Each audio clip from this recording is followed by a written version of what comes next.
उमा महेश्वर तृतीया व्रत की विधि। महाराज युधिष्ठिर ने कहा, भगवान, जिस व्रत के करने से स्त्रियों को अनेक गुणवान पुत्र पौत्र स्वर्ण वस्त्र और सौभाग्य की प्राप्ति होती है तथा पति पत्नी का परस्पर वियोग नहीं होता, उस व्रत का आप वर्णन करें। भगवान श्री कृष्ण बोले, महाराज, सभी व्रतों में श्रेष्ठ एक व्रत है जो उमा महेश्वर व्रत कहलाता है। इस व्रत को करने से स्त्रियों को अनेक संतान, दास दासी, आभूषण, वस्त्र और सौभाग्य की प्राप्ति होती है। इस व्रत को अप्सरा, विद्याधरी, किन्नरी, ऋषि कन्या, सीता, अहिल्या, रोहिणी, दमयंती, तारा तथा अनसुया आदि सभी ने किया था और अन्य सभी उत्तम स्त्रियां भी इस व्रत को करती हैं। भगवती पार्वती ने सौभाग्य तथा आरोग्य प्रदान करने वाले और दरिद्रता तथा व्याधि का नाश करने वाले इस व्रत का दुर्भगा और कुरूपा तथा निर्धन स्त्रियों के हित की दृष्टि से मनुष्य लोक में प्रचार किया।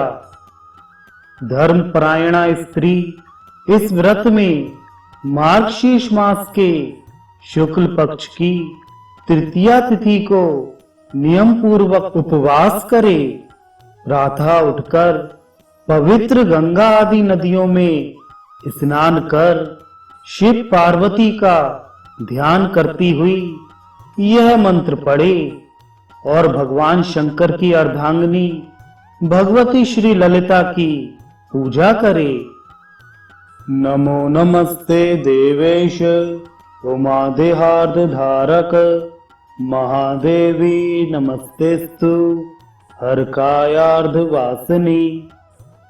भगवती उमा को अपने आधे भाग में धारण करने वाले हे देव देवेश्वर भगवान शंकर, आपको बार बार नमस्कार है।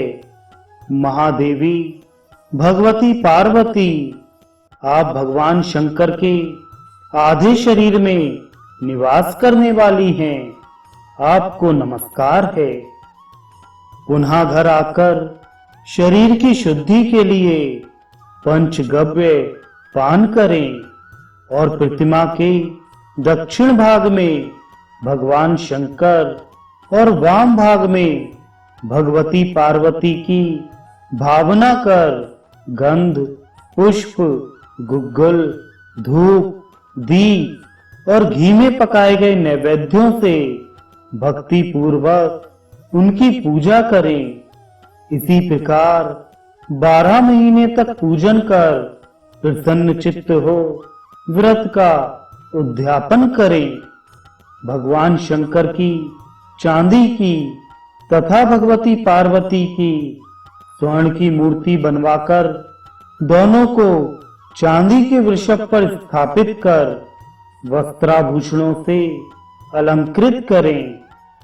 अनंतर चंदन, श्वेत पुष्प, श्वेत वस्त्र आदि से भगवान शंकर की और कुमकुम, रक्त वस्त्र, रक्त पुष्प आदि से भगवती पार्वती की पूजा करनी चाहिए। फिर शिव भक्त, वेद पाठी, शांत चित्त ब्राह्मणों को भोजन कराना चाहिए। सभी को दक्षिणा देकर उनकी प्रदक्षिणा करके यह मंत्र पढ़ना चाहिए।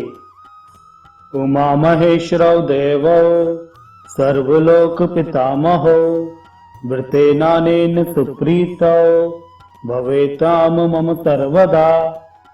अर्थात सभी लोकों के पितामह भगवान शिव एवं पार्वती मेरे इस व्रत के अनुष्ठान से मुझ पर सदा प्रसन्न रहें। इस प्रकार प्रार्थना करके क्रोध रहित ब्राह्मण को सभी सामग्रियां देकर व्रत को समाप्त करें। इस व्रत को जो स्त्री भक्ति पूर्वक करती है वह शिव जी के समीप एक कल्प तक निवास करती है। तदनंतर मनुष्य लोक में उत्तम कुल में जन्म ग्रहण कर रूप, यौवन, पुत्र आदि सभी पदार्थों को प्राप्त कर बहुत दिनों तक अपने पति के साथ सांसारिक सुखों को भोगती है। उसका अपने पति से कभी वियोग नहीं होता और अंत में वह शिव सायुज्य प्राप्त करती है।